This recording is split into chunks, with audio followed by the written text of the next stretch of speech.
A millionaire had to live like a poor person for 6 months due to the terms of his inheritance, and his life was turned upside down when he fell in love with the owner of a coffee shop.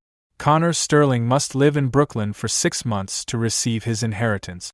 He cannot tell anyone his true identity, use any luxury amenities, or work an ordinary job. During this time, he cannot use his company shares. Connor's mouth fell open. What? This must be a joke. Welcome everyone to the Golden Stories Heart family. In this story, the life of millionaire CEO Connor Sterling will change with a single cup of coffee. Because of the conditions in his grandfather's shocking will, Connor must leave his luxurious Manhattan life behind and live in Brooklyn for 6 months while hiding his identity. He starts working as a waiter at Sweet Dreams Café. When he meets Madison Brooks, a strong woman, and the twin children she protects, he experiences real family warmth for the first time. However, Connor's step-grandmother, Victoria, will do everything to ensure that she receives the inheritance. Will love win, or money? This story will remind you of the true meaning of wealth. Before we begin, dear viewers, please comment where you're watching us from, and don't forget to rate the story from 1 to 10 at the end. Your comments are valuable to me. Let's start and enjoy watching. Gray clouds hung over Manhattan. At Woodlawn Cemetery, the crowd gathered to say their final farewells to William Sterling, founder of the media empire. Connor Sterling stood next to his grandfather's coffin in a black suit, but his eyes kept wandering to Victoria Sterling's cold face. "Dearly beloved, we gather here today." The priest's words didn't reach Connor's ears. He had noticed the secret smile Victoria gave in response to a message on her phone. At this moment? At his grandfather's funeral? When the ceremony ended, the guests began to disperse. Victoria approached Connor. "I'm sorry, Connor. William was a wonderful man." "Thank you, Victoria." His voice was cold. This woman had never made him feel like a real step-grandmother. "Lawyer Carter is waiting for you. There are important matters." There was a strange glint in Victoria's eyes. When Connor arrived at the law office on the 40th floor of Sterling Tower, Henry Carter was waiting for him. The elderly lawyer sat behind his desk looking at a thick file. "Connor, please sit down. We need to read William's will." "Of course, Henry. What about my shares in the company?" "Connor, wait." Henry looked up. "This will is nothing like you expect." The lawyer adjusted his thick glasses and began reading. "I, William James Sterling, write this will in full mental capacity. I leave all my fortune to my grandson, Connor Sterling, provided that he fulfills the following conditions." Connor relaxed. How hard could it be? To receive his inheritance, Connor Sterling will live in Brooklyn for 6 months. He will not reveal his true identity, nor will he use any luxury amenities. He will work an ordinary job. During this time, he cannot use his company shares. Connor's mouth fell open. "What? This must be a joke." Henry continued. "If he cannot fulfill these conditions, the entire inheritance will go to my wife, Victoria Sterling. This is impossible. I'm Connor Sterling. I can't live on the streets. Your grandfather was very clear, Connor.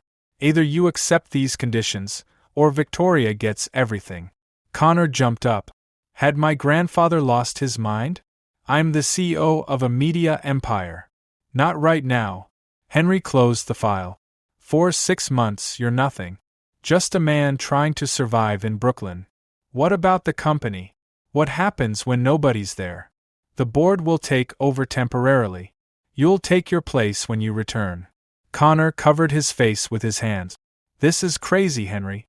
Could Victoria have planned this? Connor, all I can say is this. Your grandfather loved you very much. There must be wisdom behind his decision. An hour later, as Connor left his luxury penthouse for Brooklyn, his head was spinning.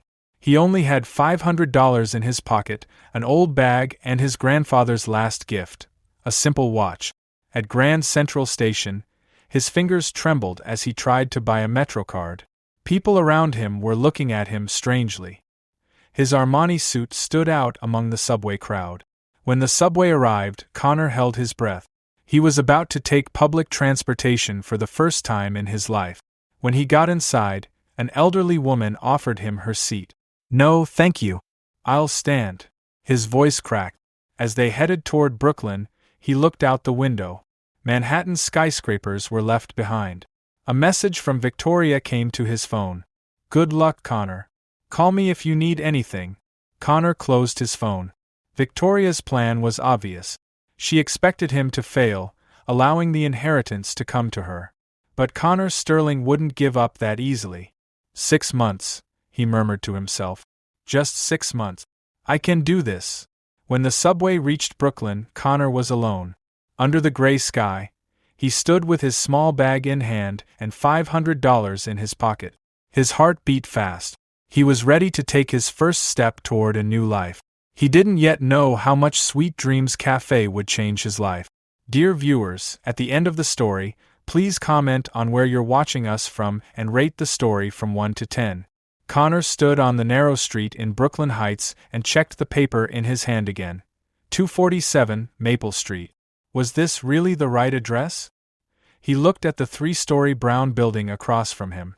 The paint was peeling, the stairs were cracked, and old curtains hung in the windows. "Welcome to your new life, Connor," he murmured to himself. When he entered apartment 1A, he was breathless. It was a one-room space with a kitchen and living room combined, and the neighbors' clotheslines were visible from the window. It was smaller than his bedroom in his Manhattan penthouse. "At least it's clean," he said aloud, but there was no conviction in his voice. He opened his bag and started hanging a few clothes in the old closet. The Armani suits looked out of place in this environment. He took out his phone and considered messaging Victoria, but decided against it. He couldn't show weakness to her. When evening came, Connor realized he was hungry. He went outside and started walking. Brooklyn's streets were very different from those in Manhattan. People walked more slowly, children played in the streets, and elderly people sat on benches chatting. 2 blocks later, he saw a small sign that read, "Sweet Dreams Café, best coffee in Brooklyn." He looked inside through the window. He saw warm lights, wooden tables, and local artists' paintings on the walls. It looked pleasant. When he entered, the smell of real coffee hit his nose.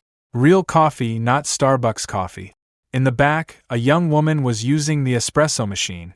Her brown hair fell to her shoulders and her green eyes were focused as her hands skillfully prepared coffee. "Good evening," Connor said as he approached the counter.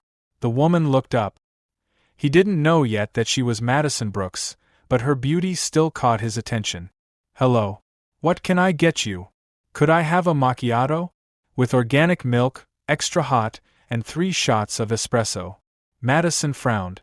"This isn't Starbucks. We have coffee and coffee with milk. Which do you want?" Connor was surprised. He had never been offered such simple choices in his life. Coffee with milk? $4. Connor took out a 20 from his wallet. As Madison gave him change, he examined the surroundings. "Nice place. Is this yours?" "Yes, I'm Madison." There was pride in her voice, but also fatigue. "Connor. I just moved to this neighborhood."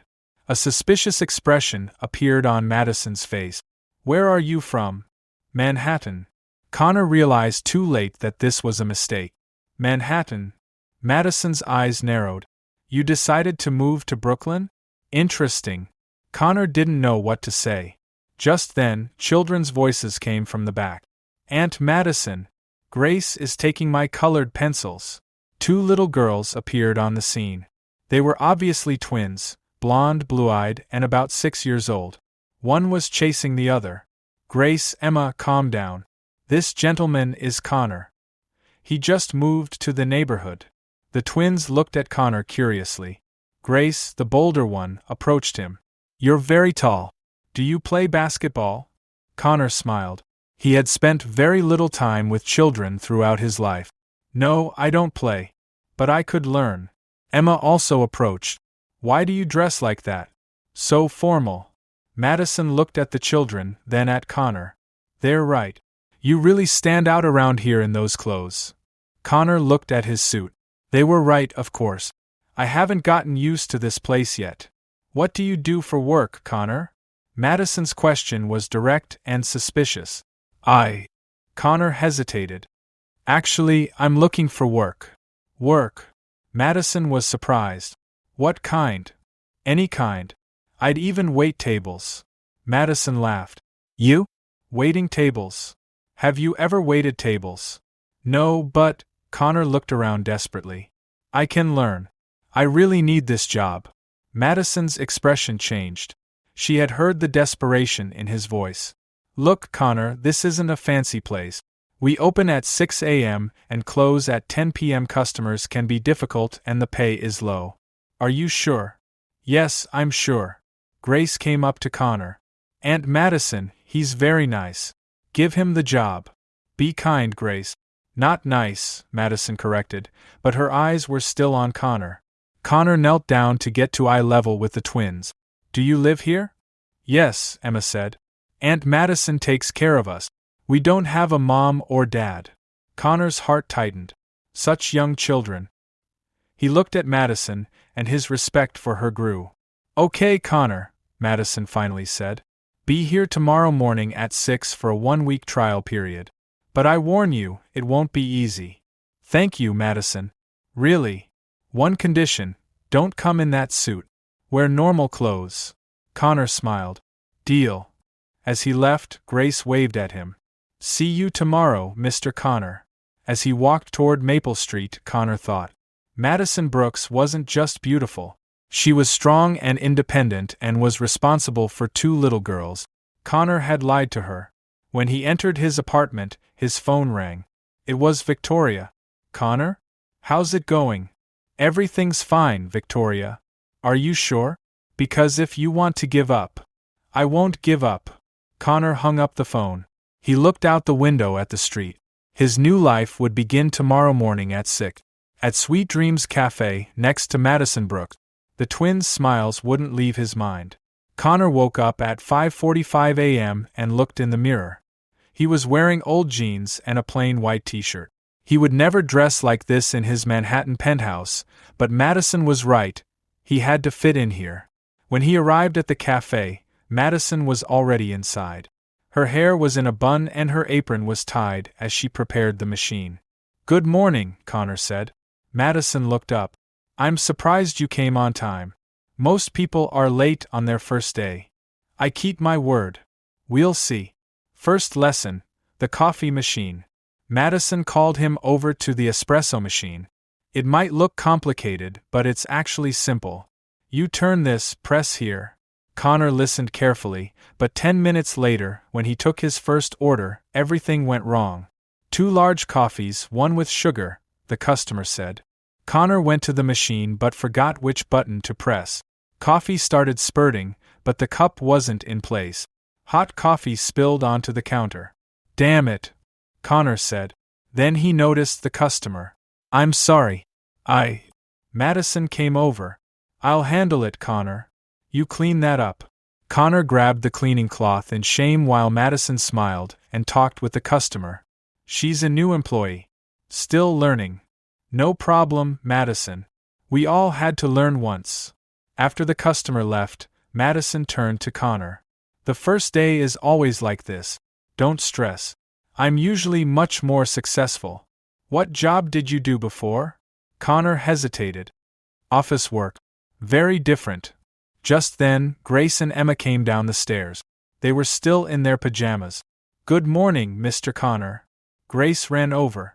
Good morning, girls. Did you get up this early? We always get up early, Emma said. Aunt Madison makes us breakfast. Madison went to the kitchen and started making toast. Connor watched the girls.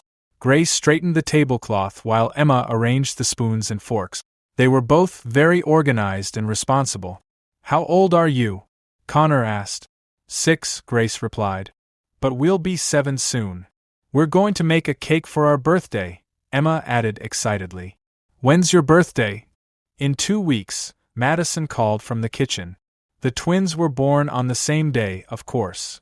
When the cafe started filling up, Connor faced the real test. Orders came in one after another, and he kept mixing them up. 2 medium coffees for table 4, a customer shouted. What? Connor was confused. Madison explained with a laugh. He means table number 4. At noon, an elderly woman came in. She was gray-haired with a kind face, but stern eyes. "Hello, Patricia," Madison said warmly. "Hello, dear. Is this the new employee?" "Yes, Connor. This is Patricia Wells. She's like the mother of the neighborhood." Patricia looked Connor up and down. "I heard you came from Manhattan." "Yes, ma'am." People from there usually don't stay here long. Are you different?" Connor understood that she was testing him. "I intend to stay permanently." "We'll see about that."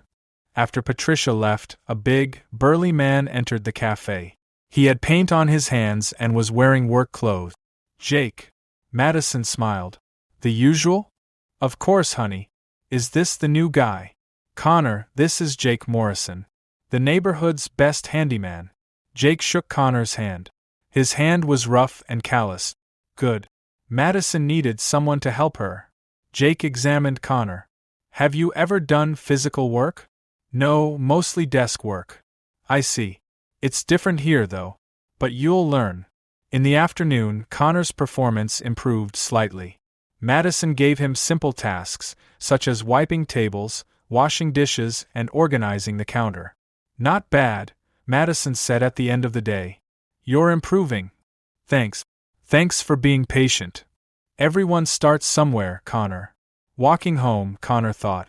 For the first time in his life, he felt real physical exhaustion. Yet, at the same time, he felt a strange sense of satisfaction. Just then, a black car stopped across the street. The man inside made a phone call. "Mrs. Victoria? Connor Sterling is on target. He's working at the little cafe." "Yes, I'm following him every day. Nobody seems to know his real identity yet." Victoria's voice was cold. "Perfect. We're waiting for him to make a mistake. Photograph everything." "Understood, ma'am." Connor didn't notice the black car as he entered his apartment. He took a shower and thought about the day. Madison's patient teaching, the twins' innocence, Patricia's suspicious questioning, and Jake's warm welcome came to mind. These people were real. They weren't part of the artificial high society circle of Manhattan. Here, he had to prove himself. His phone rang. It was an unknown number. "Hello? Connor Sterling? I'm a journalist from Thomson Reuters. I'm calling about your location." Connor immediately hung up. His heart beat fast. Nobody was supposed to know. If the media found out, he looked out the window. The street looked calm, but Connor was worried. Victoria had long arms. She would do everything she could to make him fail. He lay in bed thinking about tomorrow. He would be at Sweet Dreams Café with Madison, Grace, and Emma. He couldn't risk losing them. But he didn't know that Victoria's plan had already begun. Is Connor's waitering job just a temporary whim, or is he really changing? Write your guesses in the comments. Connor's second week was much better. He could use the coffee machine now, wasn't mixing up orders, and could hold normal conversations with customers. Madison had noticed, too. "You made 3 perfect coffees this morning," she said during lunch. "Congratulations." Connor smiled proudly. The simplest compliment he had ever received felt like the most valuable. "Thanks. You're a good teacher. Or maybe you just learn fast. Most people can't adapt this quickly." Connor was truly happy inside. Getting Madison's approval was more important to him than receiving praise in board meetings. Grace and Emma came running to the cafe after school that day. "Uncle Connor! Uncle Connor!" Grace shouted excitedly. Connor froze. "Uncle Connor?" Madison was surprised too. "Girls, why are you calling him that?" "Because he's like our uncle," Emma replied innocently. "He's always here and he always treats us well." Connor's heart warmed. These children saw him as family. "Is that a problem?" Madison asked Connor. "No, it's nice. I'm actually honored." Grace took Connor's hand. "Uncle Connor, will you come to the park with us tomorrow? If Aunt Madison gives permission." Madison thought. "You have Saturday off. You can come." Emma started clapping. "Yay! Uncle Connor will play with us at the park." That evening, while Madison was doing the accounting, Connor was setting up tables. Madison had a worried expression on her face, and was constantly looking at papers and doing calculations with her pen. "Is everything okay?" Connor asked. Madison looked up. Yes, just the monthly accounts. But Connor could see Madison's tension. Something was going wrong. The next day, when Connor arrived early, Madison was on the phone. Her voice sounded worried. I understand, Mr. Johnson, but it was only 2 weeks late. Can't you give me 2 more weeks? Connor was curious, but he didn't interfere. After she hung up, Madison sat at the table and covered her face with her hands. Madison? Is there a problem? Madison's eyes were teary. Rent. I haven't paid for 2 months. The landlord is getting impatient. Connor was shocked. How much? $3,000. It's not much money, but… Madison stopped. Why are you asking? Maybe I can help. Madison frowned. How can you help when you're just a waiter? You haven't even received your paycheck yet. Connor couldn't tell the truth. $3,000 was nothing to him, but it meant the world to Madison. Maybe I can get a loan or something. No, Connor. This is my problem. Connor thought about it all day. If Madison and the twins were at risk of losing their home, he had to do something. But how?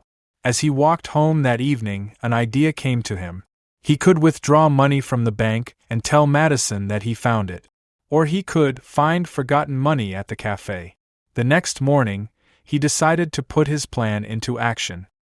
He arrived at the cafe early and placed $3,000 next to the register. He wrote a note on it. Aunt Madison, this money is yours. You deserve it. An admirer.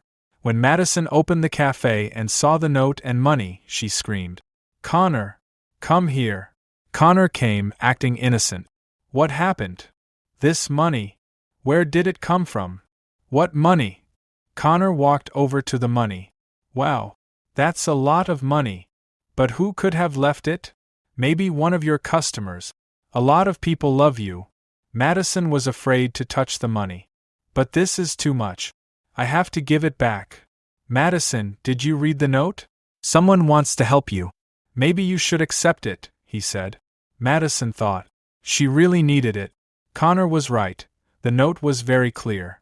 It's like a dream, Madison said. Just when I had the rent problem. Connor was truly happy inside. Madison and the twins were safe. Just then, Grace and Emma arrived. They were surprised when they saw the money. Wow, that's a lot of money, Grace said. Yes, someone gave it to Aunt Madison as a gift, Connor explained.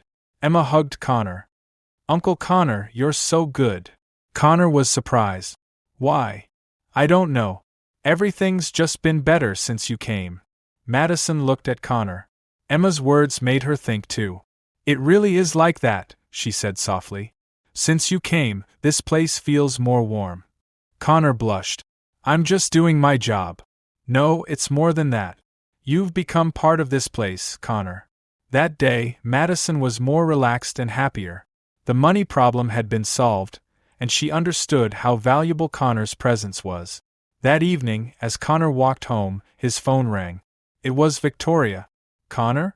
How's it going? Good, Victoria. Are you sure? I heard you've been getting close. Connor's heart raced. What are you talking about? Just be careful, Connor. Remember, this is a test. If you get emotionally attached, you lose. Connor hung up the phone, but Victoria's words stayed in his mind. Was he getting emotionally attached? What he felt for Madison and the twins, was it just empathy or something more? He looked out the window at Sweet Dreams Café. Inside, Madison was doing the books and the twins were doing their homework. He would do anything for their safety. But Victoria was right. Was this emotion? And if so, was it good or bad for him? Chapter 4. The beginning of closeness. Connor's second week was much better. He could use the coffee machine, didn't mix up orders, and could hold normal conversations with customers. Madison had noticed too. You made 3 perfect coffees this morning, Madison said during lunch. Congratulations. Connor smiled proudly. The simplest compliment he had ever received felt like the most valuable. Thank you. You're a good teacher. Or maybe you just learn fast. Most people can't adapt this quickly. Connor was genuinely happy inside. Receiving Madison's approval mattered more to him than receiving praise in board meetings. Grace and Emma came running to the cafe after school that day. Uncle Connor! Uncle Connor! Grace shouted excitedly. Connor froze. Uncle Connor? Madison was surprised too. Girls, why are you calling him that? Because he's like our uncle, Emma replied innocently. He's always here and he's always nice. Connor's heart warmed. These children saw him as family. Is there a problem? Madison asked. No, it's fine. I'm honored, actually. Grace took Connor's hand. Uncle Connor, will you come to the park with us tomorrow? If Aunt Madison gives permission. Madison thought. You have Saturday off. You can come. Emma started clapping. Yay! Uncle Connor will play with us at the park. That evening, while Madison was doing the books, Connor was setting up tables. Madison had a worried expression on her face, and was constantly looking at papers and doing calculations with her pen. Is everything okay? Connor asked. Madison looked up. Yes, just the monthly accounts. But Connor could see Madison's tension. Something was wrong. The next day, when Connor arrived early, Madison was on the phone. Her voice sounded worried. I understand, Mr. Johnson, but it was only 2 weeks late. Can't you give us 2 more weeks? Connor wondered, but he didn't interfere. After she hung up, Madison sat at the table and covered her face with her hands. Madison? Is there a problem? Her eyes were teary. Rent. I haven't paid for 2 months. The landlord is getting impatient. Connor was shocked. How much? $3,000. It's not much money, but... Madison stopped. Why are you asking? Maybe I can help. Madison frowned. How can you help when you're just a waiter? You haven't even received your paycheck yet. Connor couldn't tell her the truth. $3,000 was nothing to him, but it meant the world to Madison. Maybe I can get a loan or something. No, Connor. This is my problem. That day, Connor couldn't stop thinking. If Madison and the twins were at risk of losing their home, he had to do something. But how? As he walked home that evening, an idea came to him. He could withdraw money from the bank and tell Madison that he had found it. Alternatively, he could find forgotten money at the cafe. The next morning, Connor decided to put his plan into action. He arrived at the cafe early and left $3,000 next to the register. He wrote a note on it. Aunt Madison, this money is yours. You deserve it. An admirer. When Madison opened the cafe and saw the note and money, she screamed, Connor, come here. Connor came over, acting innocent. What happened? This money. Where did it come from? What money? Connor moved next to the money. Wow, that's a lot of money. But who could have left it? Maybe one of your customers. There are many people who love you. Madison was afraid to touch the money. But this is too much. I need to return it. Madison, did you read the note? Someone wants to help you. Maybe you should accept it, he said. Madison thought. She really needed it. Connor was right. The note was very clear. It feels like a dream, Madison said. Just when I have rent problems. Connor was genuinely happy inside. Madison and the twins were safe. At that moment, Grace and Emma arrived. They were surprised when they saw the money. Wow, that's a lot of money, Grace said. Yes, someone gave it to Aunt Madison as a gift, Connor explained. Emma hugged Connor. Uncle Connor, you're so good. Connor was surprised. Why? I don't know. Everything has just been better since you came. Madison looked at Connor. Emma's words had made her think too. It really is, she said softly. Since you came, this place feels more warm. Connor blushed. I'm just doing my job. No, it's more than that. You've become part of this place, Connor.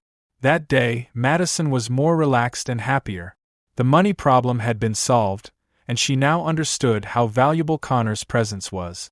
That evening, as Connor was walking home, his phone rang. It was Victoria. Connor? How's it going? Good, Victoria. Are you sure? I heard you've been getting close.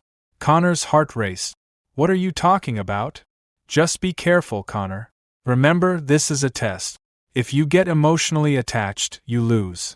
Connor hung up the phone, but Victoria's words stayed in his mind. Was he getting emotionally attached? What he felt for Madison and the twins, was it just empathy or something more? He looked out the window at Sweet Dreams Café. Inside, Madison was doing the books and the twins were doing their homework. He would do anything for their safety. But Victoria was right. Was this emotion? And if so, was it good or bad for him? Chapter 6. The First Serious Threat. On Tuesday morning, when Connor arrived at Sweet Dreams Café, he found Madison arguing on the phone. Her face was pale, and her hands were shaking. "No, you don't understand. All the documents are fine. There's no violation." Madison hung up the phone angrily. "What happened?" Connor asked worriedly. "Health inspectors are coming. This morning. They received complaints about the cafe." Connor frowned. "What kind of complaints?" "Hygiene problems and food safety violations." Madison covered her face with her hands. "Connor, this is impossible. This place is one of the most careful about cleanliness." "Who could have complained?" "I don't know, but..." Madison hesitated. "New competitors have started opening recently. Maybe one of them." At 9 o'clock, 2 people who looked official arrived. The woman was middle-aged and looked stern. The man was big and had a cold expression. "Madison Brooks? I'm Dr. Sarah Wilson, health inspector. This is my assistant, Mr. Clark." Madison took a deep breath. "Of course, please come in." The inspectors began examining everything. The woman opened the refrigerator and checked the expiration dates on the milk, while the man examined the kitchen counters with a microscope. "This milk expires in 2 days," said Dr. Wilson. "Risk factor." "But it hasn't expired yet," Madison objected. "Protocol requires removal 48 hours in advance." Connor knew this situation wasn't normal. Such a detailed inspection wasn't routine. Dr. Wilson noticed a stain in the kitchen. "What is this?" "A coffee stain. I cleaned it this morning, but..." "Sanitation deficiency." "I'm recording it." Connor couldn't stand it. "Ma'am, this is such a small..." "Who are you?" Dr. Wilson asked coldly. "Employee," Madison said quickly. "Connor. Does he have documents?" Madison panicked. The official paperwork hadn't been prepared for Connor yet. "Temporary, not yet. Unregistered employee. Major violation." Mr. Clark was taking note. At that moment, Grace and Emma came home from school. When Dr. Wilson saw them, she frowned. "Why are the children in the work area?" "They're my nieces. We live here." "Workplace and home in the same place? Do you have a license for this?" Madison's face turned white. This arrangement has been like this for years." Connor could see the situation was getting out of control. These people were trying to destroy Madison. Grace came to Connor and whispered, "Uncle Connor, why are these people making Aunt Madison sad?" Connor knelt down. "Don't worry. Everything will be fine." Dr. Wilson overheard him. "You have a close relationship with the children. Has a background check been done?" "What do you mean?" Connor's voice hardened. "A security check is mandatory for people working with children." Madison was barely holding back tears. "Please. These people are my family. Connor is a good person. Rules are rules, Ms. Brooks." After a 2-hour inspection, Dr. Wilson handed Madison a thick list. "If you don't correct these within 48 hours, the business will be shut down." Madison looked at the list. There were 23 items, most of which were meaningless details. After the inspectors left, Madison collapsed. She sat at the table and started crying. "This is impossible, Connor. Half of these things are ridiculous, but if I can't do them..." Seeing that their aunt was sad, Grace and Emma came to her. "Why is Aunt Madison crying?" Emma asked. "Bad people came," Grace said. "But Uncle Connor will kick them out, won't he?" Connor decided at that moment. He would do everything in his power to protect Madison. "Madison, this wasn't a normal inspection. Someone has targeted you." "Who could it be?" "I haven't hurt anyone." Connor thought of Victoria, but he couldn't say that. "I don't know, but we'll fight. We'll handle the things on this list." "Connor, these things cost thousands of dollars." There's a way. Trust me." That evening, Connor took immediate action. First, he called one of his old colleagues from work. Marcus? It's Connor. I need a favor. Do you know anything about health inspectors? Connor, where are you? Everyone's looking for you. Victoria Sterling. Marcus, just answer the question. Yes, I know. Why? Is there someone named Dr. Sarah Wilson? Wilson? No, there's no one like that in Brooklyn. But there could be illegal inspectors. They take bribes. Connor hung up. His suspicions were confirmed. Victoria had sent fake inspectors. The next day, Connor took action without telling Madison. He called the real health department. Hello, do you have a complaint record about Sweet Dreams Café? No. Do you have an inspector named Dr. Sarah Wilson? I see. Thank you. Then, he called the police. I want to report fake inspectors. Madison was stressed and quiet that day. The twins understood the situation, too, and sat quietly in the corner. Connor, Madison said during lunch. How are we going to handle this situation? The list is so long. Madison, I need to tell you something. Those inspectors were fake. What? I called the real health department. There's no record of the complaint, and there's no one named Dr. Wilson. Madison's eyes filled with tears. But why? Who would do such a thing? Connor couldn't tell her about Victoria. I don't know, but what matters is that you're safe. That evening, Grace asked Connor, Uncle Connor, is Aunt Madison safe now? Yes, sweetheart. No one can hurt her. Emma added, You're our hero, Uncle Connor. Connor thought that night.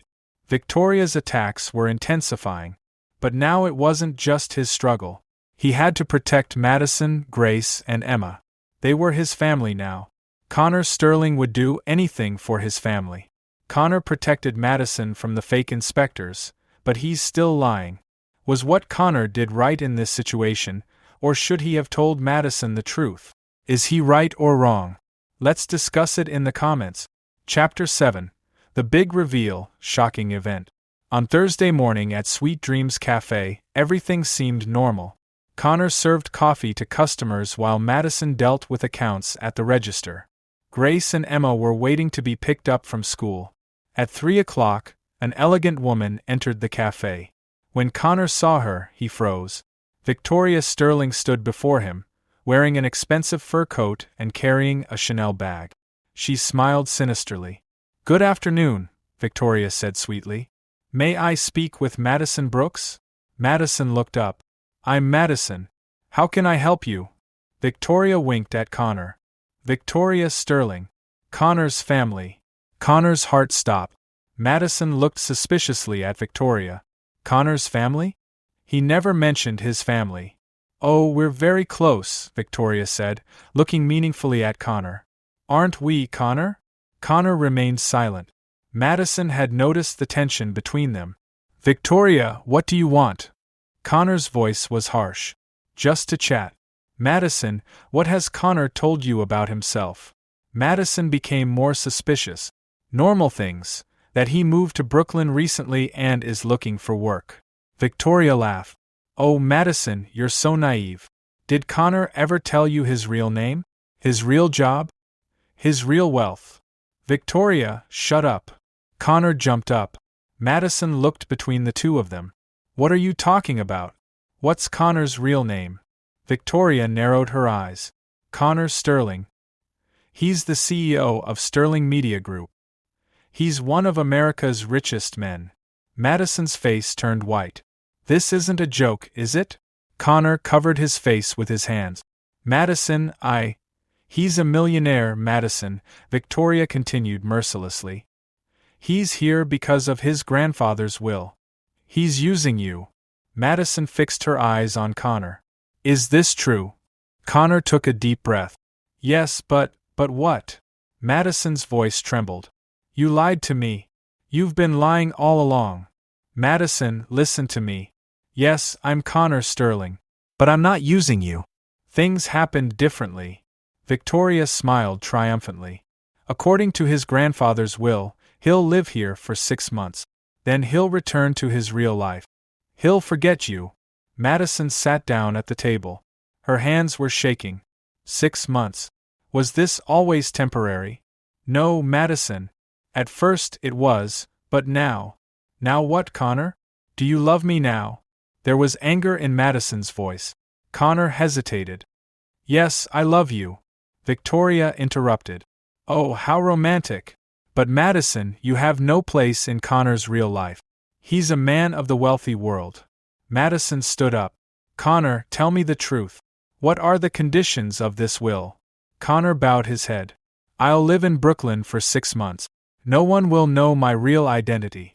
If I succeed, the inheritance is mine. What if you don't succeed? Connor looked at Victoria. Then the inheritance goes to Victoria. Madison understood everything. So I'm part of your game. No. At first, it was just business, but then everything changed. You, Grace, Emma, you all became real. Victoria clapped and laughed. Bravo, Connor. Very convincing performance. Madison turned to Victoria. And who exactly are you? Connor's stepgrandmother. If he loses this game, I'll be the heir. Madison's eyes filled with tears.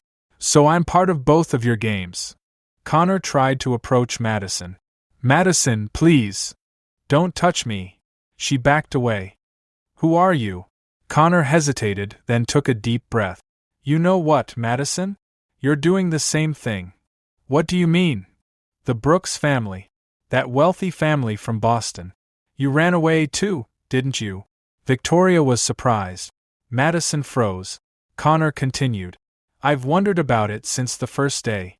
Why is such an educated, cultured woman running a small cafe in Brooklyn? Then I investigated. Madison's face reddened. You investigated me? Madison Elizabeth Brooks? Only daughter of the Boston Brooks Shipping Company. MIT graduate. You ran away from your family's plan to force you to marry Charles Whitman. Victoria listened with her mouth open. Madison was devastated. So, Connor said with a bitter smile, we're both hiding our identities. We both ran away. We're both lying. Madison started crying. But I wasn't trying to deceive you. I wasn't trying to deceive you either, Madison. This just happened. Victoria tried to control the situation. Madison, you see, he's just playing with you. Madison looked at both of them. No, you're both using me. You, Victoria, are using me for your inheritance. And you, she said, looking at Connor, are using me as part of your game. Madison, it's not like that. Get out. Madison shouted. Both of you get out. I don't want to see either of you again. Victoria left, smiling. Connor, think. Your real life is waiting for you. But Connor didn't leave. Madison, listen to me. Yes, I lied. But you lied too. We were both scared. What's between us is real. Real. Madison looked at him through tears. Which part is real, Connor? That you're a waiter? That you're with me? Or that you'll disappear after 6 months? Connor couldn't answer. Madison turned and went to the kitchen. Go, Connor. Just go. Connor stood there, his heart breaking. Victoria was right. He had become emotionally attached. But it was too late now. As he was leaving, he saw Grace and Emma. They were coming home from school. Uncle Connor, why are you sad? Grace asked. Connor knelt down. Girls, you might not see me for a while. Why? Emma's eyes filled with tears. Connor hugged them one last time. Because sometimes adults make mistakes. I made a very big one. The next morning, Connor stood in front of Sweet Dreams Café, but he couldn't bring himself to go inside. Through the window, he could see Madison, her eyes swollen, her face pale, mechanically preparing coffee. Finally, he opened the door. Madison didn't even look up. There's nothing to talk about here, Connor. Or whatever your name is. Connor. My name is really Connor. Only my last name is different. Madison gave a bitter smile. Ah, just the last name. Of course, such a small detail. Connor approached the counter. Madison, listen to me for a minute. Yes, I lied. But can I explain why? Which part will you explain? The part where you deceived me? Or the part where I'm supposed to be part of this game? At that moment, Grace and Emma came down the stairs. When they saw Connor, they hesitated. Uncle Connor? Grace asked timidly. Why were you crying yesterday? Madison quickly intervened. Girls, you'll be late for school. Come on. Emma approached Connor. Did you and Aunt Madison have a fight? Connor knelt down. Yes, sweetheart. Sometimes adults fight. But you'll make up, won't you? Grace asked hopefully. Connor looked at Madison. She was still avoiding his gaze. I don't know, Grace. Sometimes. Girls, go to school. Come on, Madison said sternly. The twins left sadly. Madison turned to Connor. You're lying to them now, too. What am I lying about? You're saying we can make up. But you're leaving after 6 months, aren't you? Connor hesitated. Madison, that decision isn't so simple anymore. It's simple, Connor. Very simple. You'll take your inheritance and leave. That's your real life. At that moment, the door opened and Patricia Wells entered. She was surprised when she saw Connor. Connor? What are you doing here? Look at Madison's face. What did you do?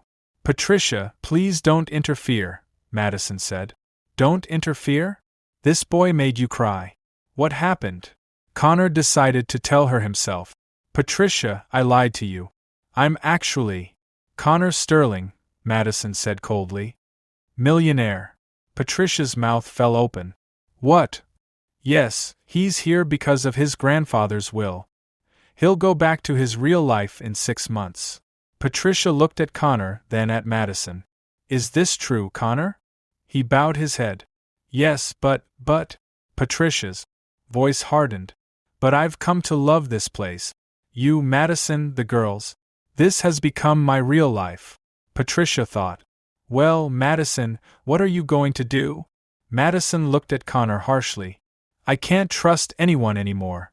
Everything was a lie. Just then, Jake Morrison arrived. After understanding the situation, he approached Connor. Hey buddy, what's going on here? Madison's been crying. Patricia explained the situation to Jake. Jake was surprised, but then he patted Connor on the shoulder. So you're rich, huh? Interesting. Jake, this is serious, Patricia said. I'm serious too. Connor, what have you been doing here the last 2 weeks? Connor was surprised. What do you mean? You helped Madison. You took care of the girls. You treated us well. Were these lies? No, but then you have a chance.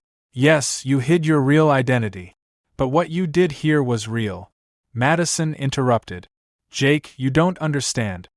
He deceived me. Did he deceive you, Madison? Or was he trying to protect himself? What's the difference? Jake turned to Madison. There's a big difference. Connor, why didn't you tell the truth? Connor took a deep breath. Because I was scared. People see me differently when they find out I'm rich. Madison would have too. And I was right, Madison said. I do see you differently now. Patricia interrupted. Madison, did you tell him the truth? Madison stopped. What truth? The Brooks family? Boston? MIT? You hid yourself too. Madison blushed. This is different. How is it different? Jake asked. You both ran away. You both tried to build new lives. Connor looked at Madison hopefully. Jake's right. We both did the same thing. Madison fixed her eyes on Connor. But I didn't become part of your game, Connor. You used me. I didn't use you. It never crossed my mind until Victoria came along. You and the girls became everything to me. Just then, the phone rang. Madison answered. Hello? What? Who told them? I understand. She hung up. Her face turned white. What happened? Patricia asked. That Victoria woman. She talked to the journalist. It'll be in tomorrow's papers. The headline will be Millionaire CEO's Secret Love. Connor's heart raced. Madison, do you see? Madison looked angrily at him. This was part of your game, too. We were going to be media fodder. No. Victoria is doing this for her own benefit. Jake intervened. Madison, Connor's right. That Victoria woman is bad news. She's doing this to ruin you. Madison sat down at the table. She was confused. I don't know anymore. I don't know who to trust. Connor sat next to her. Madison, trust me. Trust me one more time. Madison looked at him. There was pain in her eyes. Connor, what will you do in 6 months? Tell me the truth.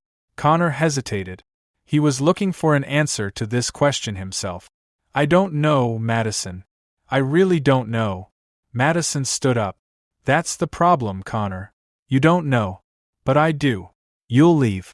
That's your real world. Patricia and Jake watched silently. They were waiting to see what Connor would say. Madison, if I could stay. If. Madison smiled bitterly. Love doesn't work with if, Connor. Connor touched Madison's hand. Then I'm staying. Final decision. The inheritance can go to hell. Madison pulled her hand away. No, Connor. I don't have the right to make you make such a decision. I have the right because I love you. Madison closed her eyes. Connor, please go. I need to think. I need to think about everything. Connor stood up. Victoria was winning. But the war wasn't over yet. On Saturday morning, when Connor saw the newspapers, his world collapsed. Every major newspaper had photos of him and Madison taken at Sweet Dreams Café on the front page under the headline, Millionaire CEO became poor for secret love. His phone wouldn't stop ringing. Journalists, business partners, and curious onlookers were calling. Connor didn't answer any of them. When he ran to Sweet Dreams Café, he found that the situation was even worse. Journalists had gathered in front of the coffee shop and were trying to interrogate Madison. Miss Brooks, what's your relationship status with Connor Sterling? Were you together for money? Is your love real or a game? Madison was hiding inside with the curtains closed. Connor tried to get through the crowd of journalists. Gentlemen, please.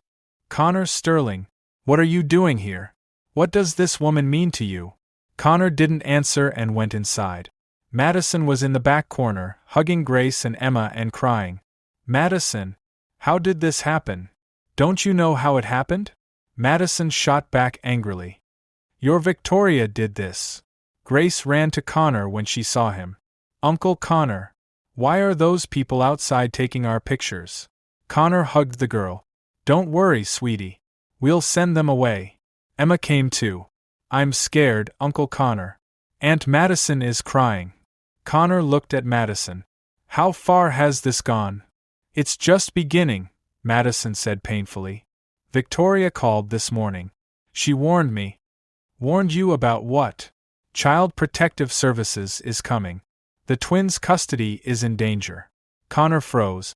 What?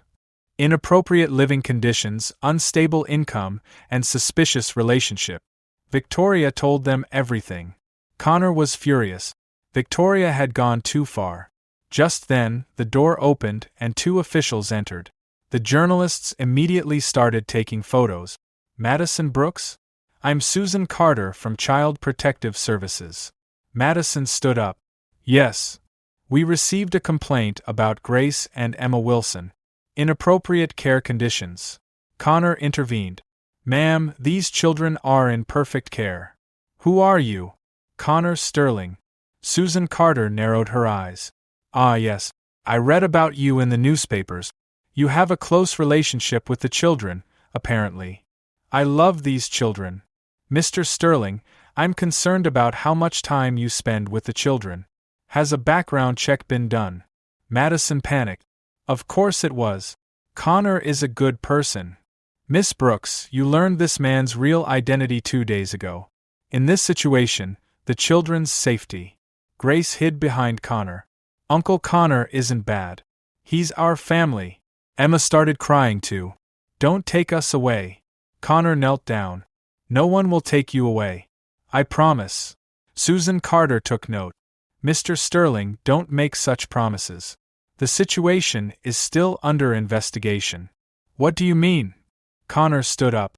The children may be placed in protective custody temporarily. Madison screamed. No.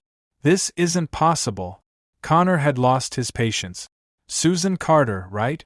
I'm Connor Sterling, and I'm telling you, don't you dare touch these children. Mr. Sterling, are you threatening me? I'm not threatening you.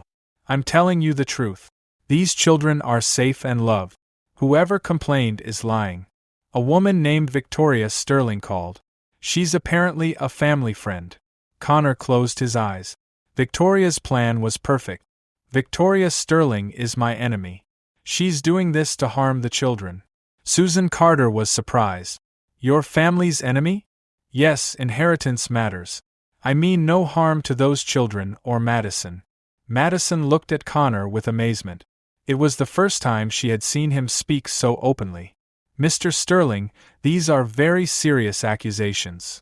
Susan, ma'am, Connor said as he took out his phone. I'm Connor Sterling. Let me make a call.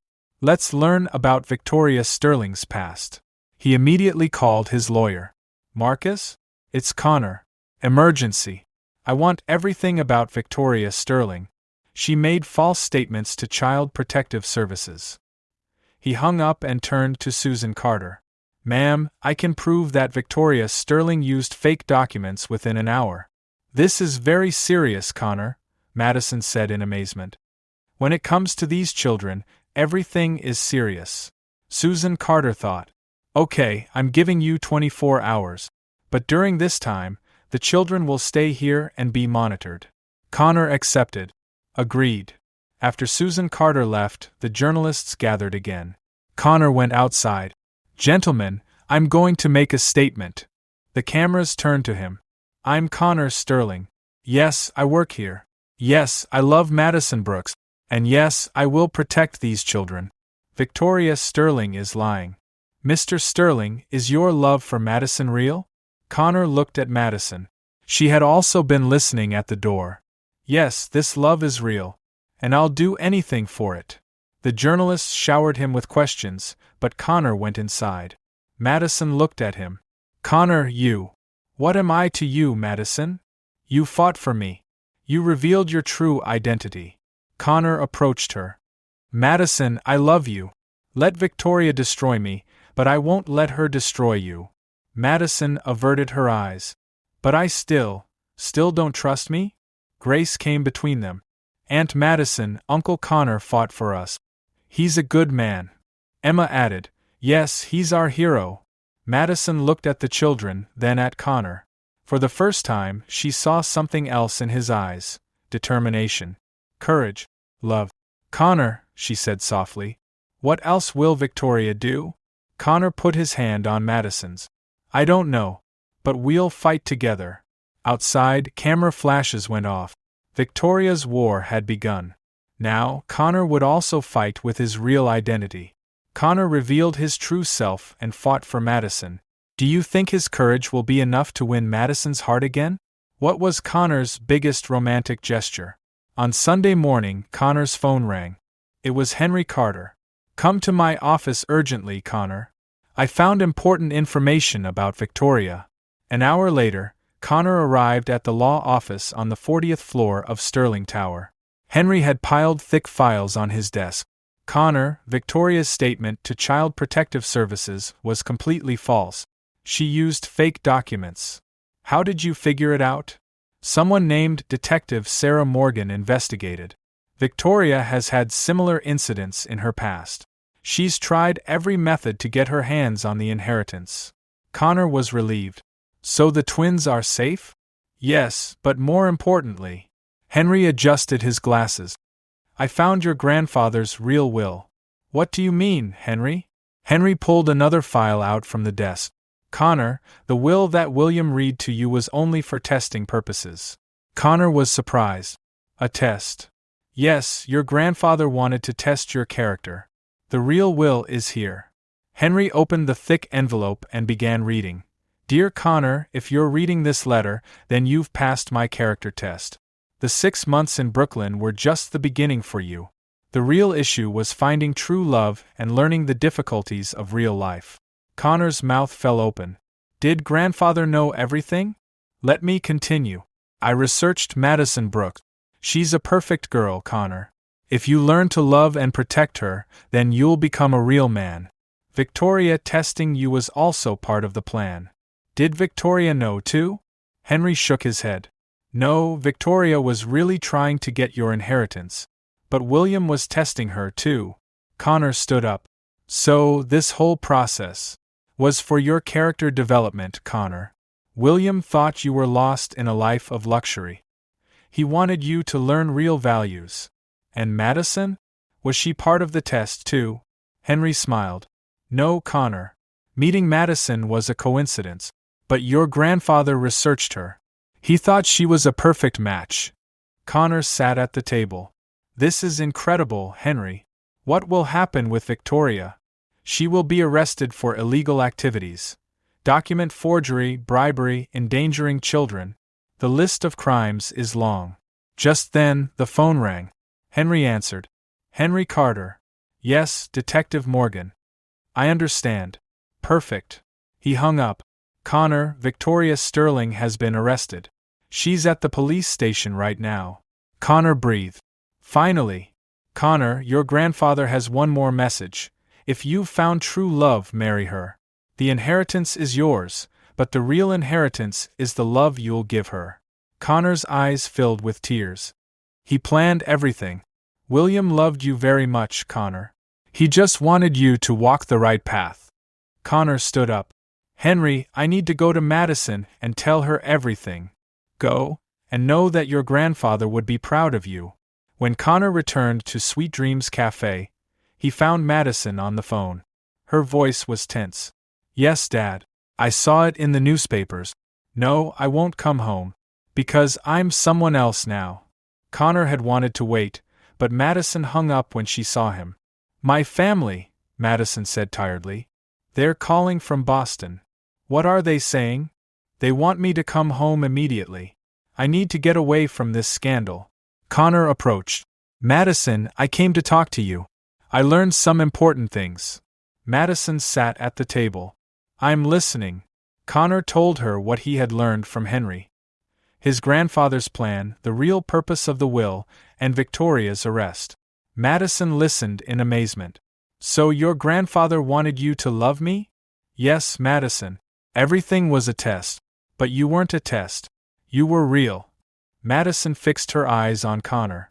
Connor, this is very complicated. I know. But one thing is clear. I love you. I really love you. Just then, Grace and Emma arrived home from school. When they saw Connor, they ran over and hugged him. Uncle Connor, did the bad lady go away? Grace asked. Yes, sweetie. Victoria is gone and she won't be coming back. Emma clapped. Yay. Now Aunt Madison won't cry. Madison looked at the children, then at Connor.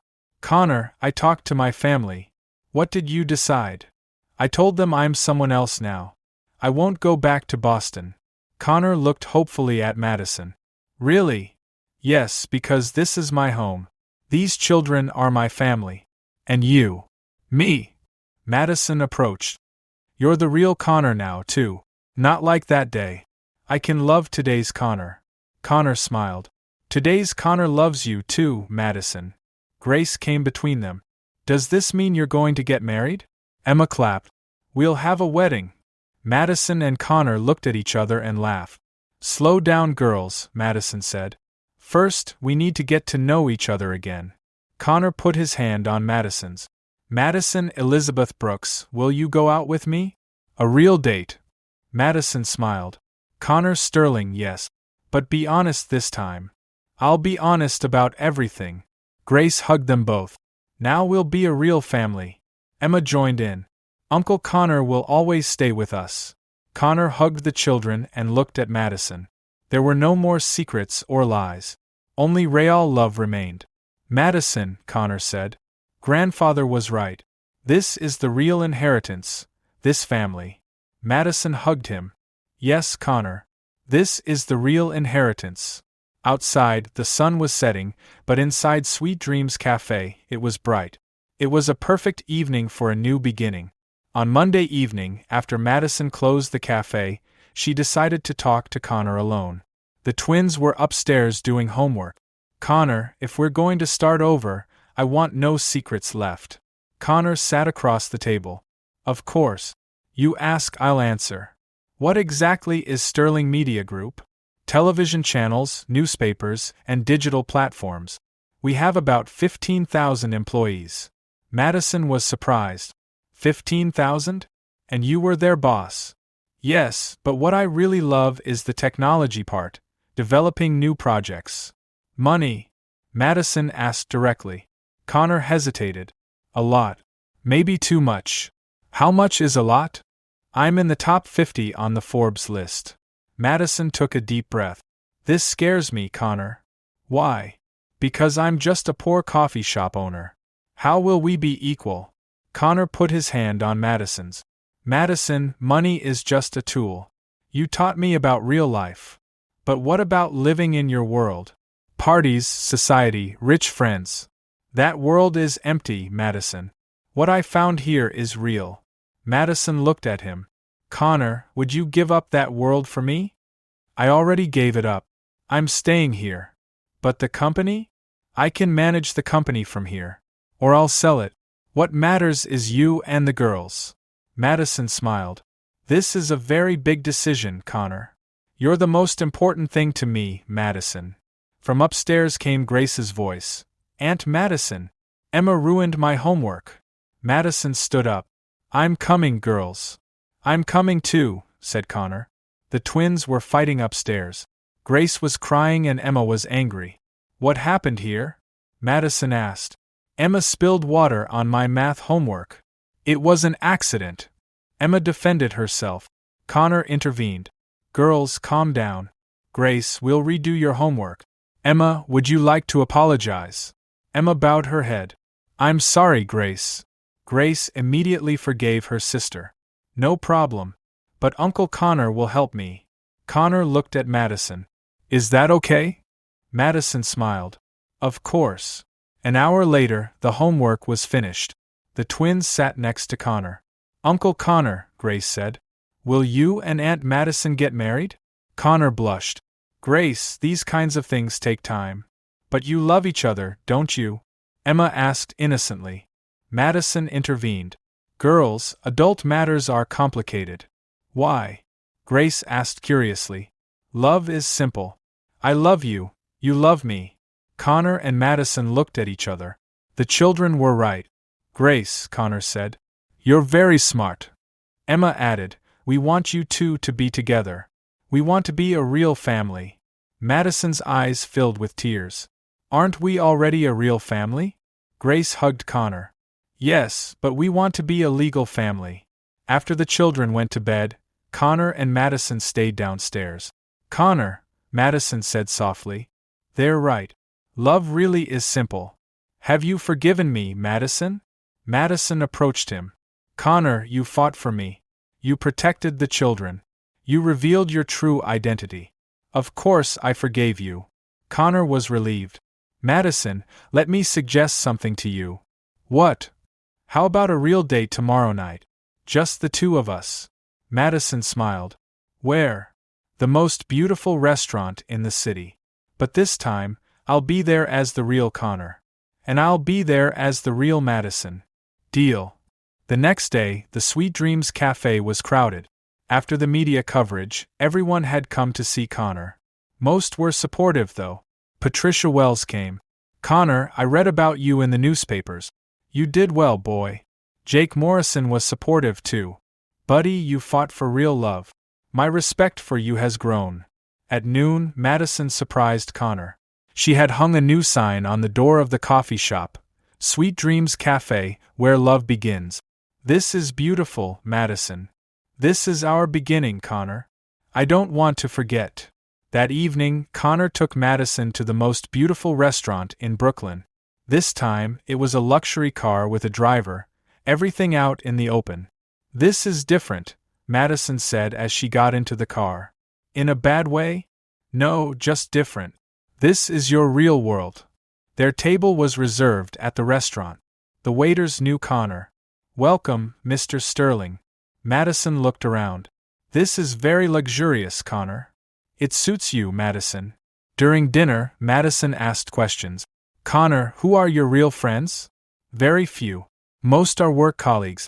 I have maybe 2 people I'd call real friends. That's sad. After you and the girls came along, I understood what real friendship means.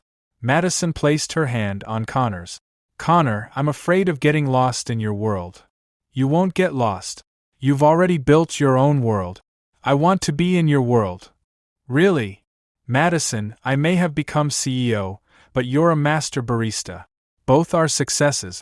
The difference is just in scale. Madison smiled. I never thought of it that way. On the way home that evening, Connor became serious. Madison, I need to tell you something. What? Victoria might still be dangerous. When she gets out of prison, she might try to get revenge. Madison became worried. What do you mean? I know her. She doesn't give up. She might play her final card. Like what? Connor thought. I don't know, but we need to be ready. That night, Madison could sense Connor's anxiety.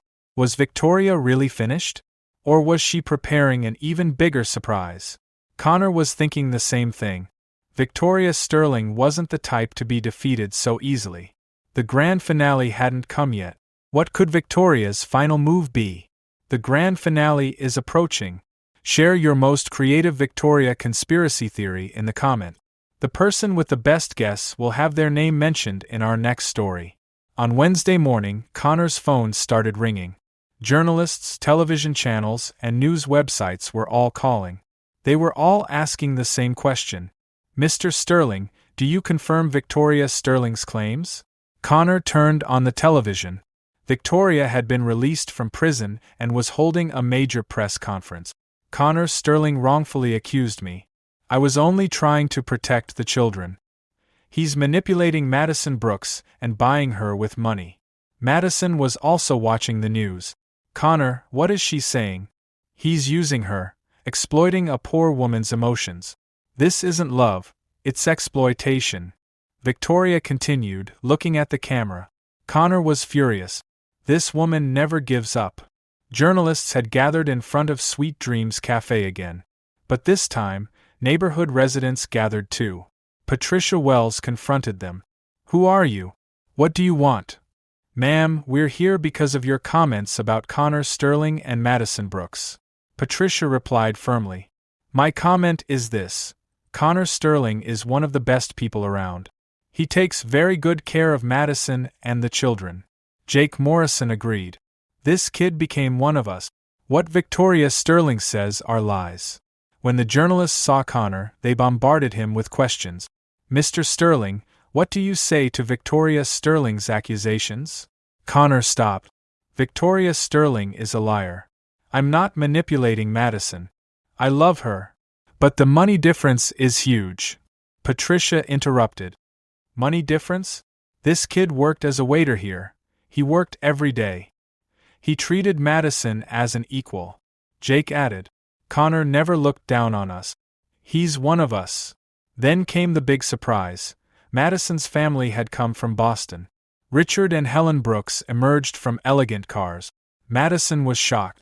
Mom? Dad? What are you doing here? Richard Brooks spoke seriously. Madison, we came to take you home. Dad, I'm not going back. I'm happy here. Helen Brooks looked around. Madison, this environment doesn't suit you. You're the daughter of the Brooks family. Connor intervened. Mr. and Mrs. Brooks, I'm Connor Sterling. I love Madison. Richard Brooks sized up Connor. Are you that Sterling? The media king. Yes, sir. A credible family. But why are you keeping Madison here? Madison got angry. Dad, nobody's keeping me. I'm here by choice. Helen Brooks approached Madison. Daughter, we sent you to MIT and educated you.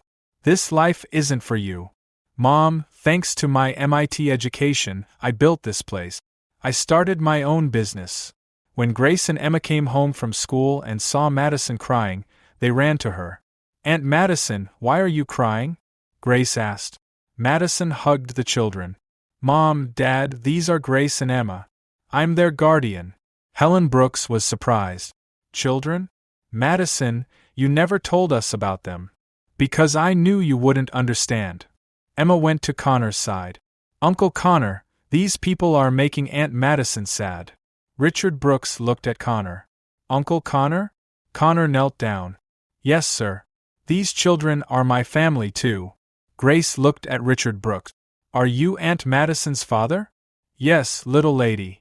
Then you'd be our grandfather. Because we're family. Helen Brooks's expression changed. She couldn't resist such innocence. Madison spoke with her family.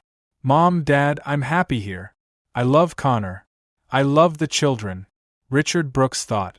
Madison, Connor Sterling seems like a serious person. But are you sure? I'm sure, Dad. I've never been this sure. At noon, Henry Carter arrived. He had official documents in his hands. Connor, Victoria's final move also failed. The inheritance is officially yours. The 6 months are up. Instead of celebrating, Connor looked at Madison. Henry, I want to set aside a large portion of the inheritance to establish a foundation. What kind of foundation? A foundation for children's education and supporting small businesses. Madison will manage it. Madison was surprised. Connor, this is a huge responsibility. You can handle it. You're an MIT graduate with business experience. Richard Brooks looked at Connor with respect. Sterling, you're a serious person. That evening, Victoria made her final move. She appeared on live television. I'll show Connor Sterling's true face. He's cheating on Madison Brooks. The host asked, What do you mean? He's meeting with other women. I have photos. Victoria showed fake photos. But Connor was prepared. He immediately held his own press conference. The photos Victoria Sterling showed are fake. Our digital experts examined them. Then, he took Madison's hand. Victoria Sterling is trying to separate Madison and me because she's afraid of our love. Journalists asked, Mr. Sterling, do you have plans to marry? Connor looked at Madison. It depends on Madison's answer. Madison smiled. Yes, Connor, I do. The neighborhood applauded. Patricia Wells shouted, Finally! Jake Morrison whistled. Bravo, kids! Victoria had gone crazy on television. This is impossible. Connor Sterling's money. The host cut her off. Ms. Sterling, your evidence has been proven invalid. The interview ends here. On Wednesday evening, Victoria had played her last card. The fake photos had been exposed, the neighborhood supported Connor, and Madison's family was convinced too. Connor turned to Madison. Victoria is defeated. We're safe now. Madison hugged him. Connor, you did everything for me. I would have done anything for you, Madison. You're the love of my life. Grace and Emma ran to them. Uncle Connor, when is the wedding? Emma added, Will there be cake? Connor and Madison laughed. Victoria Sterling's war was over. Now their real lives could begin. Richard Brooks approached Connor. Sterling, you made my daughter happy. Welcome to our family. Helen Brooks hugged Madison. Daughter, I realize I was wrong. You made the right choice. Victoria Sterling had to accept defeat in her final television appearance. In Brooklyn, at Sweet Dreams Café, love had won. 6 months had passed completely. Connor Sterling had fulfilled the conditions in his grandfather's will.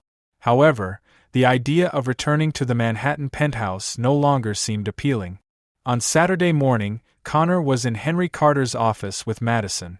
Official papers lay on the desk. Connor, congratulations. You're officially the sole owner of Sterling Media Group, Henry said. As Connor signed the documents, he looked at Madison. Henry, I want to move the company's headquarters to Brooklyn. Henry was surprised. To Brooklyn? Why? Because my life is here now. I don't want to go back to that cold office in Manhattan. Madison touched Connor's hand. Connor, are you sure? This is a very big decision. I'm sure, Madison. I'm also going to change the company policy. How will you change it? Henry asked curiously. We'll be more socially responsible. We'll support small businesses and create educational programs. Madison smiled proudly. That's wonderful, Connor. Henry took a deep breath. Okay, Connor. As you wish. Your grandfather would have been happy to see this change, too. When they left the office, Connor took Madison's hand.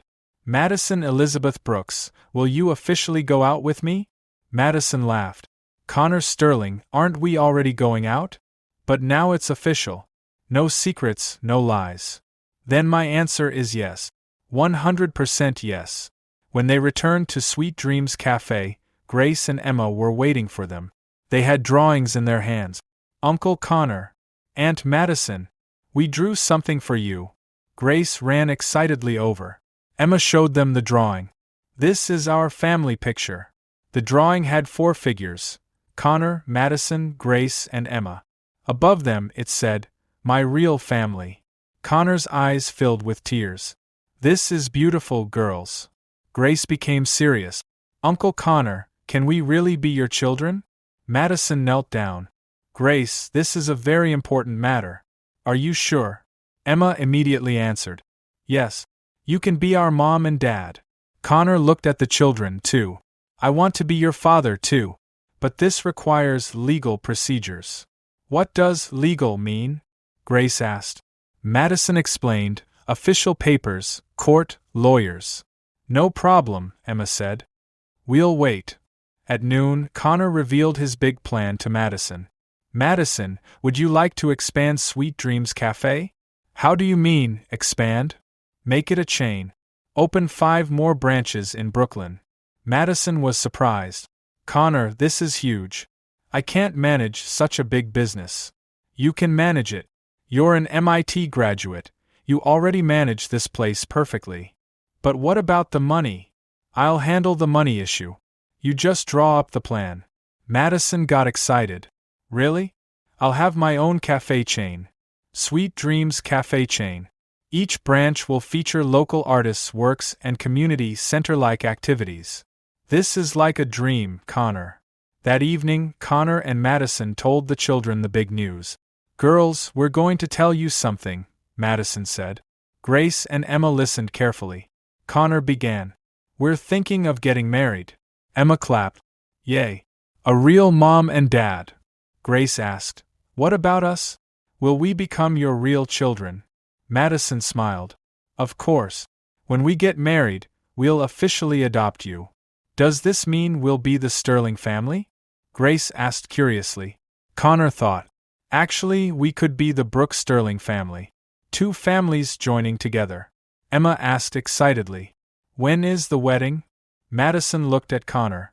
"What do you say? When?" "As soon as possible," Connor replied with a smile. On Monday, he held Sterling Media Group's big meeting in Brooklyn. The board of directors was surprised. "Connor, why are we having a meeting in Brooklyn?" asked CFO Marcus Thompson. "Because this will be our company's new headquarters." Murmurs rose in the boardroom. "Also," Connor continued, "we're changing our company policy. We'll be more socially responsible." "What do you mean, Connor?" asked the vice president. "We'll support small businesses, provide educational aid, and build community centers. We'll do projects like these." Marcus objected. "Connor, this could affect profitability." "Marcus, our company's purpose isn't just profit anymore. We'll also create social impact." By the time the meeting ended, the board of directors had approved Connor's decisions. Some were reluctant, but they approved nonetheless. Connor called Madison. "Madison? I have good news. The company is officially moving to Brooklyn." "Really? This is incredible." "Madison, the foundation has officially been established. You'll be the president." Madison was quiet. "Madison? Are you there?" "Connor," Madison said, her voice trembling. "You're doing so much for me. You changed my life, Madison. This is nothing." That evening, Connor was packing his things in his old penthouse. He planned to donate most of them. He planned to take only his grandfather's watch and a few books. His phone rang. It was Madison. "Connor? I'm going to ask you a question." "Ask. Are you really happy? In this life, with us?" Connor smiled. "Madison, I've never been happier. I'm so glad we met, Connor. I'm so glad I entered your cafe that night. I'm so glad I gave you a job." Connor laughed. "I'm so glad my grandfather wrote that will." "Connor." "Yes. I love you. I love the real you. I love you too, Madison. I love the real Madison." After he hung up, Connor looked at Manhattan one last time. 6 months ago, he had been forced to leave. Now, he was leaving voluntarily. His new life in Brooklyn was waiting for him. Madison, Grace, Emma, Sweet Dreams Café, community. Real family. Connor Sterling had become a new man. Most importantly, he had found true love. 6 months later, the bells rang at Trinity Church in Brooklyn Heights. The day of Connor Sterling and Madison Brooks's wedding had arrived. Connor stood at the altar, looking at the door. Instead of a tuxedo, he wore an elegant but simple suit and nervously rubbed his hands together. Jake Morrison stood beside him as best man. "Stay calm, buddy. Madison is coming." When the door opened, Connor's breath was taken away. Madison was coming, wearing a simple white dress and holding her small bouquet. She was on her father, Richard Brooks' arm, but her eyes were only on Connor. Grace and Emma walked in front as flower girls. They were both wearing pink dresses and smiling as they scattered flowers. When Madison reached the altar, Connor whispered, "You're so beautiful." "So are you," Madison replied with a smile. Pastor Williams began the ceremony. "Dearly beloved, we gather today to witness the union of Connor and Madison." The small church was full. Patricia Wells watched from the front row, tears streaming down her face. Helen Brooks wiped her eyes with her handkerchief. Sterling Media Group executives, Brooks' family friends, and neighborhood residents were all there. Everyone was there. "Connor, do you take Madison as your wife?" Connor looked into Madison's eyes. "I do. Forever." "Madison, do you take Connor as your husband?" Madison smiled. "I do. Despite everything." After the rings were exchanged, Pastor Williams delivered the most beautiful line, "You may kiss the bride." When Connor kissed Madison, the church erupted in applause. Grace and Emma shouted, "Hooray!" After the ceremony ended, a second one immediately began. Family Court Judge David Wilson arrived. "Now comes the most beautiful part," said Judge Wilson. "Grace and Emma Wilson, you are now officially the children of Connor and Madison Sterling." Grace asked seriously, "Does this mean we're Sterling now?" "Yes, sweetie," Connor replied. "Grace Sterling and Emma Sterling." Emma clapped. "We're a real family now." After the adoption papers were signed, everyone moved to Sweet Dreams Café. Madison's dream had come true. The wedding reception was at her cafe. Connor stood up and gave a speech. "Friends, 6 months ago I was a different man. I only cared about money and success. Madison, Grace, and Emma taught me real values." He turned to Madison. "Madison, you made me a real man." Madison stood up. "Connor, you also showed me what family means." Grace wanted to speak. "Can I speak too?" Connor smiled. "Of course, Princess." Grace became serious. "Uncle Connor is now Daddy Connor." "This is very nice." Emma added. "And Aunt Madison is now Mommy Madison." Everyone laughed and applauded. After the guests left that evening, the new family sat quietly. Connor, Madison, Grace, and Emma sat at the table. "So," Madison said, "what are we going to do now?" Connor smiled. "First, we'll open the second branch of Sweet Dreams Café." Grace got excited. "Really, Daddy? Really? Both you and Emma will have your drawings displayed in every branch."